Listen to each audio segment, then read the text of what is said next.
Alors l'éco-fourgon, donc c'est comme son nom l'indique, un éco-fourgon qui est unique à La Réunion en son genre.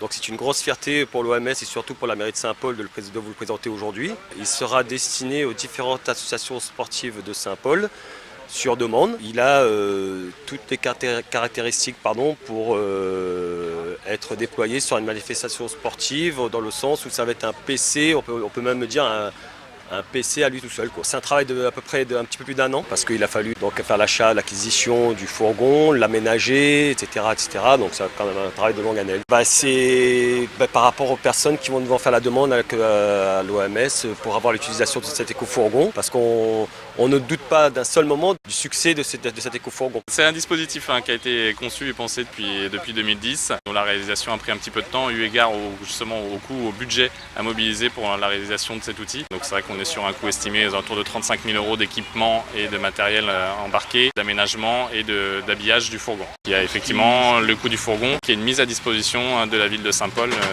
spécifiquement pour ce projet. L'idée de départ, c'est d'offrir une solution aux associations dans l'organisation de leurs événements. Alors une solution qui soit réfléchie, qui soit intéressante d'un point de vue environnemental, dans la mesure où ce véhicule est équipé de panneaux solaires qui lui assurent une autonomie énergétique très intéressante. Il y a des spots pour l'éclairage extérieur, frigo, etc.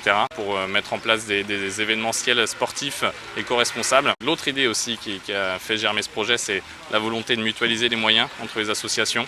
Donc une logique économique et sociale, afin que chaque association n'ait pas à investir dans du matériel, mais que l'OMS puisse porter un dispositif qui permette à tout le monde d'organiser les manifestations dans les meilleures conditions. Alors de par ces orientations, l'OMS va mettre à disposition cet outil aux associations sportives, prioritairement aux associations sportives adhérentes de l'OMS, sachant qu'il y en a déjà une centaine, donc ce qui constitue quand même la grande partie des associations présentes sur le territoire. Après, les disponibilités seront à discuter s'il y a plusieurs demandes simultanées sur des week-ends. Voilà, il y aura une commission qui se réunira au sein de l'OMS pour statuer sur la mise à disposition à telle ou telle association. Alors l'éco-fourgon, ça va être mis à disposition des associations adhérentes à l'OMS. C'est un soutien logistique d'abord, avec tout ce qui va être table, banc, chapiteaux, et c'est aussi un soutien bureautique avec une imprimante, un petit coin où on peut mettre son ordinateur lors des événements, et il y aura aussi moi-même qui serai sur les événements pour tout ce qui va être soutien, on va dire communication. Je vais faire de la